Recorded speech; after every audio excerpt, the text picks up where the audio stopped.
మరొక breaking news చూస్తున్నాం. Rayapati seat వ్యవహారం ఎటు తేలటం లేదు. దీంతో ఆయన టీడీపీని వీడతారంటూ ప్రచారం జరుగుతోంది. ఈ నేపథ్యంలో గుంటూరులోని రాయపాటి ఇంటి దగ్గరకు పెద్ద సంఖ్యలో అనుచరులు తరలి వస్తున్నారు.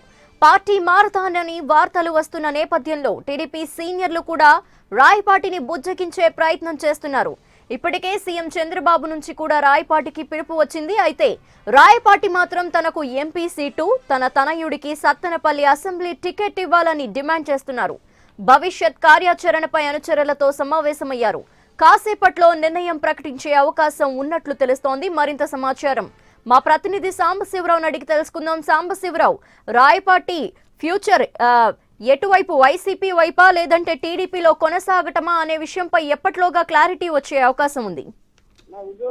మనకి ఇప్పుడే మనకి బ్రేకింగ్ న్యూస్ అందుతుంది. రాయపాటి సాంబశివరావు తనయుడు రాయపాటి రంగబాబు కొద్దిసేపటి క్రితమే వైసీపీ నాయకులతో రహస్య సమావేశం ఏర్పాటు చేసుకున్నట్టుగా తెలిసింది. ముఖ్యంగా ఈ సమావేశాన్ని బట్టి చూసినట్లయితే ఖచ్చితంగా టీడీపీ పార్టీని రాయపాటి సాంబశివరావు వీడతారని చెప్పేసి తెలుస్తుంది. ఎందుకంటే గత 3 రోజులుగా కూడా రాయపాటి సాంబశివరావుని టీడీపీ కార్యాలయం సీఎం నివాసానికి పిలుస్తూనే ఉన్నారు. సీఎం నివాసానికి పిలుస్తూనే 3 రోజుల నుంచి కూడా పిలుస్తున్నారు. టికెట్ కోసం ఒక పక్క నరసరావుపేట ఎంపీ టికెట్, అదేవిధంగా తన కుమారుడికి నరసరావుపేట గానీ సత్తెనపల్లి టికెట్ గానీ కేటాయించాలని కోరారు. అయితే ఈ నేపథ్యంలో పూర్తిగా కూడా అసంతృప్తి వ్యక్తం చేస్తున్నటువంటి పరిస్థితి. సీఎం మీకు టికెట్ ఇచ్చేది లేదు, కావాలంటే గెలిచిన తర్వాత ఎమ్మెల్సీ టికెట్ ఇస్తాను, అదేవిధంగా పార్టీలో పని చేసుకుంటా వెళ్ళండి అని చెప్పేసి కూడా చెప్పడం జరిగింది. అయితే ఈ నేపథ్యంలో పూర్తిగా అసంతృప్తి వ్యక్తం చేసినటువంటి రాయపాటి సాంబశివరావు కీలక నిర్ణయం తీసుకున్న పరిస్థితి ఖచ్చితంగా కూడా కనబడుతుంది. ఎందుకంటే ఇక్కడికి వచ్చినటువంటి టీడీపీ నేతల్ని కూడా వెనక్కి తిరిగి పంపిస్తున్నారు. టీడీపీ నేతల్ని కూడా అతను లోపలికి రాని పరిస్థితి.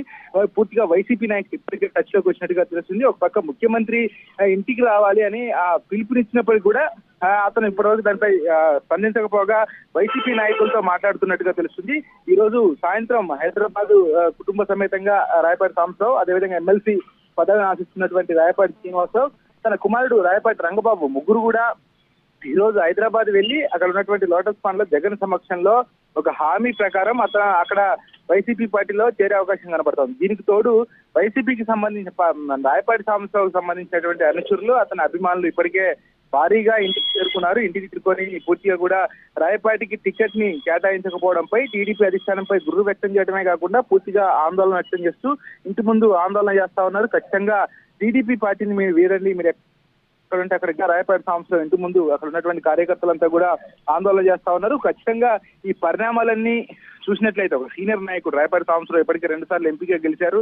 ఆయన ఎంపీగా గెలిచిన ప్రతిసారి కూడా పార్టీలు అధికారంలో ఉన్నాయి. అటువంటి వ్యక్తిని అవమానించారంటూ కూడా నాయకులు ఆందోళన వ్యక్తం చేస్తున్నారు. ఈ పరిణామాలను చూస్తే ఖచ్చితంగా కూడా రాయపాటి సాంబశివరావు పార్టీని వీడి వైసీపీలో చేరతారనేది మాత్రం స్పష్టంగా కనబడతా ఉంది. Thank you Sambasivarao.